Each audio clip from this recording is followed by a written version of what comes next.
Menggunakan pakaian pocong, Rian Antoni, tersangka pelecehan seksual anak ditangkap polisi Rabu siang saat tengah meminta sumbangan di Jalan Gubernur Haji Bastari, Palembang. Penangkapan dilakukan polisi setelah tersangka mangkir wajib lapor. Polisi menerangkan berkas perkara tersangka lengkap atau P21 setelah 1 tahun kasusnya berjalan dan akan diserahkan ke Kejati Sumsel. Hasil pemeriksaan sebelumnya telah berjalan, tersangka melakukan pelecehan seksual.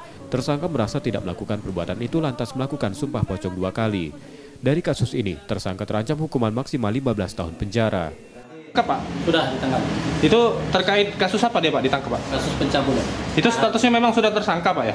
Statusnya sudah tersangka, selama ini kita wajib laporkan, kemudian kita untuk tahap 2 kan yang bersangkutan menunda wajib lapornya sehingga kami upaya paksa melakukan penangkapan. Bukan ditangguhkan memang atas sulit sehingga kami membutuhkan waktu, sedangkan untuk penahanan membutuhkan waktu yang singkat.